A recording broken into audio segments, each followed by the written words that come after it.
So first we have Ebtihal Abdelaziz, who is from Cairo, Egypt. She's majoring in physics and in mathematics. And she said, quoting here, "I believe that one day I will add to our understanding of the universe. And this is why I'm talking about my passion for the universe and how that started." Good morning, everybody. At one moment in time, I truly believed that the moon wanted to be my friend. I was young, I was in downtown Cairo, and the sky was so dark. And I looked at the moon, and I was like, "Ooh, I see you wherever I go, whenever I go. What's happening? Are you trying to be my friend or something?" That was the only thing that made sense to me because I was 5.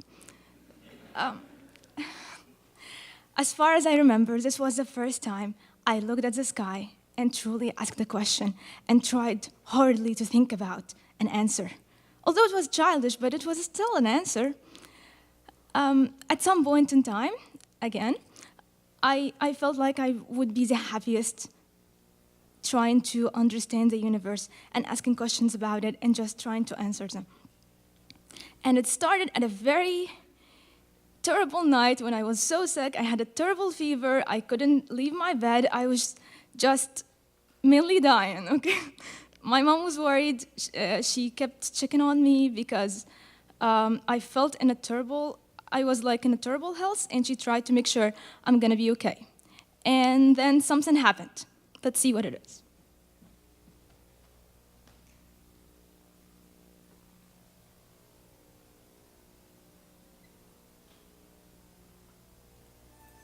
T-minus 40 seconds. Everything looks good for launch. No planet beats Saturn for jaw-dropping beauty. Saturn is the most photogenic planet in all the solar system.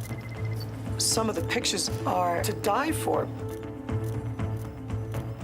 But the postcards only tell part of the story. Beauty's only skin deep. It really is roiling and seething inside. Soar above the planet with its six-sided storms for ringside action. I could just imagine what it might be like to hold a ring particle in my hand. Even more mystery surrounds the impressive fountains of Enceladus, where the secrets of life might spring from the moon's salty geysers. This is the little moon that has it all. And the samples are coming out in space. There's a big sign there, free samples, take one. Then drop by the big orange moon Titan and descend beneath its smoggy veil. I think it'd be, one of the 7 wonders of the solar system. Take to Titanian skies for a magical mystery tour. The balloon just allows extraordinary possibilities for exploring Titan. Drift over propane lakes, flammable sand dunes, and methane streams. When you could actually stand next to a babbling brook of liquid methane, I sometimes wonder, well, what would that sound like?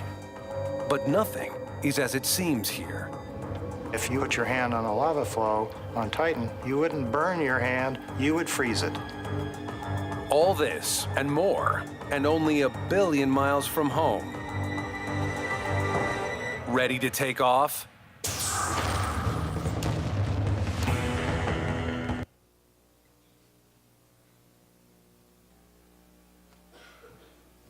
This is my favorite documentary, everybody.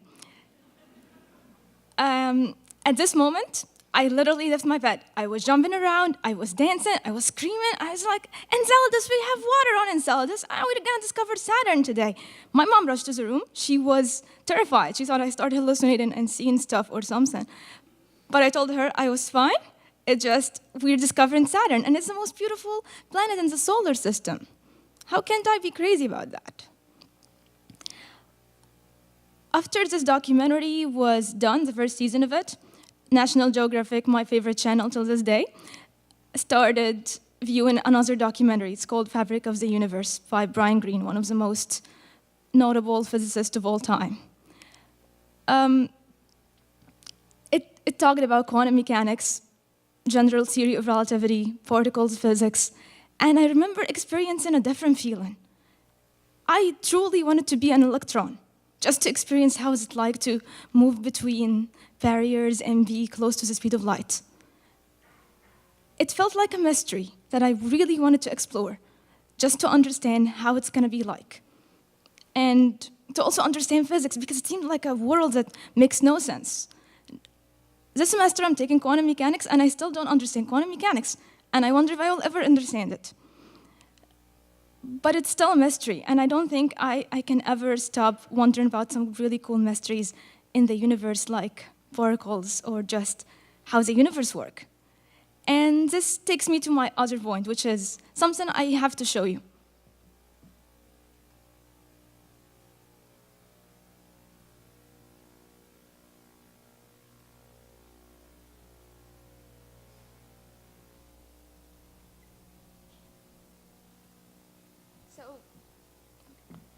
So this is my favorite picture of Saturn. It's beautiful. It's actually from the day Earth smiled. You can see Earth in this picture. It's a very bright dot. Yeah, this is Earth. It's weird when we look at it, and it looks so small from a different planet. But it's a pale blue dot, as Carl Sagan put it. And this is the equation, the field equation for the general theory of relativity. Currently, I don't understand this equation, but one day I will. I understand parts of it. This part, basically. It's a 4x4 matrix, and it's very powerful.